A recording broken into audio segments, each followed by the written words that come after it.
So tonight, I want to read from the Nectar of Instruction, continuing our series, text 8.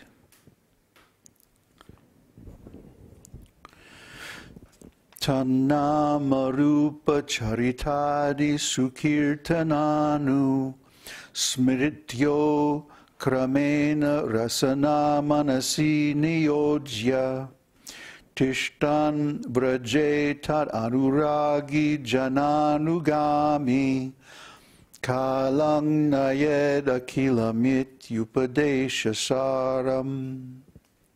It's beautiful, beautiful Sanskrit. Translation.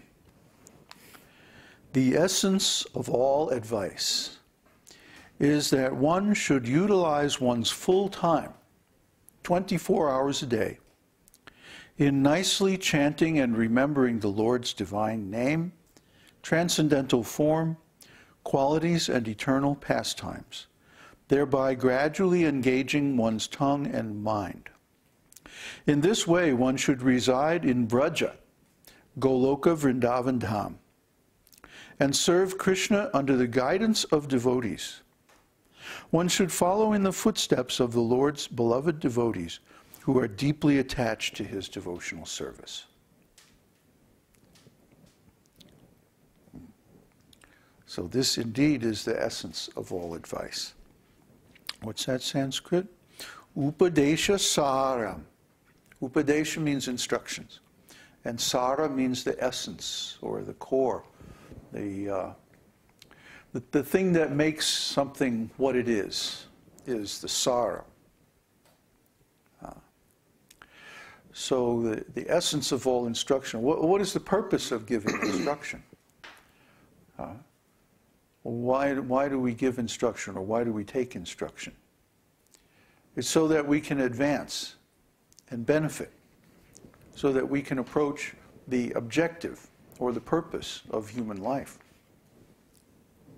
Not merely to acquire knowledge or various social privileges that go along with being a knowledgeable person.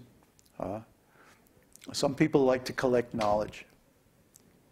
It's almost like they have a little storehouse up in their heads, and everything that comes in, they want to label it. Oh, this has so much value, and this other fact has so much value, and this other thing, oh, this is not so valuable. But this one, oh, this is very valuable. Why? Because it can be traded for prestige. Some people like to throw around big words so that they can impress others how intelligent they are.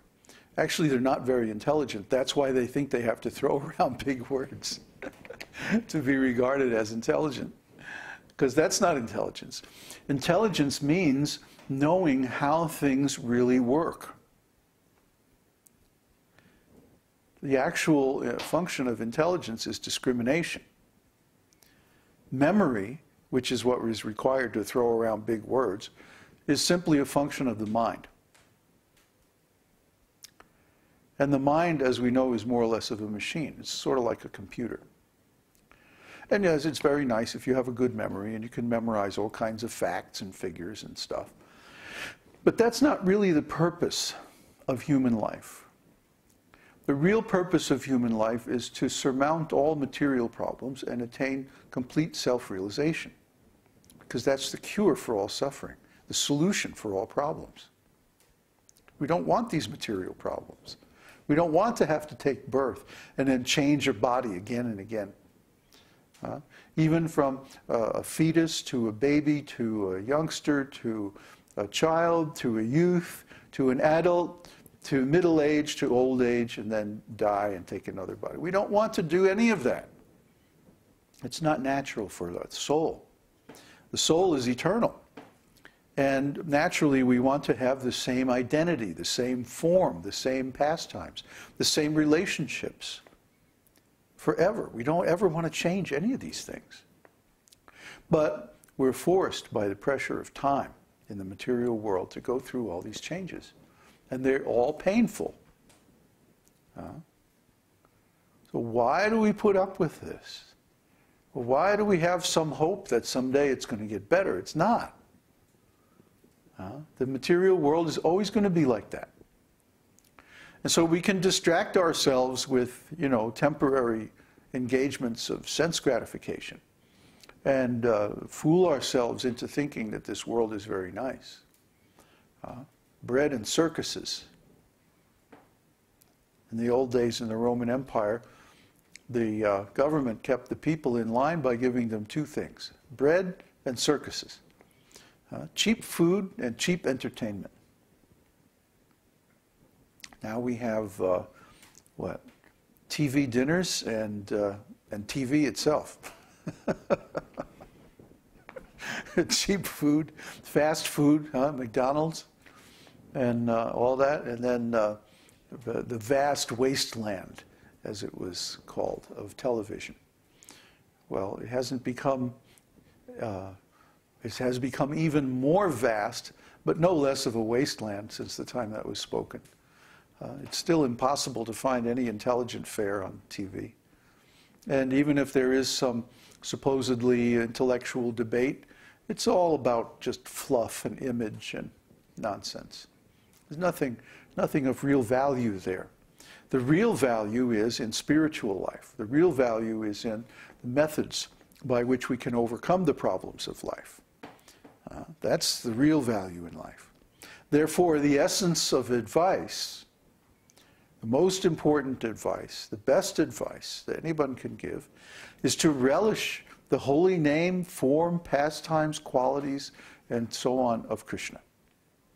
Krishna and his expansions as the personality of Godhead is really the only thing worth knowing about, the only thing worth inquiring about, the only thing worth speaking about or hearing about. This might seem at first like a very outrageous statement or very limiting statement. Well, Krishna is the only thing you can talk about? Krishna is the only thing you want to think about? Well, that's very limited. That's very narrow. No. No. Because Krishna is unlimited. Krishna is infinite. You can't reach the limits of Krishna. You just try reading all of our books. See how long that takes you. And then you try understanding them. And that's going to take even longer. You could think about Krishna, inquire about Krishna, read about Krishna, study about Krishna, work for Krishna, preach about Krishna, think about Krishna, chant Krishna's name, eat Krishna prasadam, and do Krishna's work all day long, 24 hours a day for your whole life, and you would never run out of new things to do. Never. This culture is so rich, is so vibrant, it's so amazing. Just ask any of our students. We made one course, the introduction, the beginner's level course, right? And we opened up that course, what was it, like 6 months ago? And nobody's even halfway through. Nobody's even a quarter of the way. Maybe one person is, maybe Mike is a quarter of the way through. What do you think? Yeah? So maybe our fastest student has gone through a quarter of the course in 6 months. We didn't intend it to, it's not like it's full of busy work or something. It's just that this is the minimum stuff you need to understand to actually get what this tradition's talking about, to actually get what the esoteric teaching is about at a very basic level, what to speak of a higher advanced level. But we're trying to talk to people at all different levels because we know that in the future there are going to be many students who become advanced. But the same advice is good for all of them. As he says, one should utilize one's full time, 24 hours a day, in nicely chanting and remembering the Lord's divine name, transcendental form, qualities, and eternal pastimes. This is the best thing you can do with the rest of your life. I'm speaking from experience here. I'm not just, this isn't just a marketing tactic. I'm really doing this, and so are all my students. And they'll tell you the same thing. There's just an unlimited ocean of things to relish. He uses the word here. Oops, I've got to put on my glasses.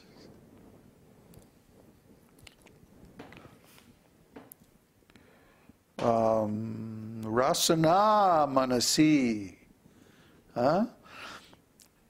Rasanā-manasī means when your mind is full of nectar. Rasa. Fill your mind with nectar.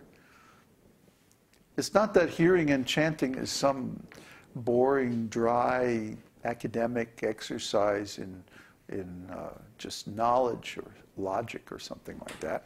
Although knowledge and logic are good, useful tools for understanding this nectar. But really, the good part comes when we can fill our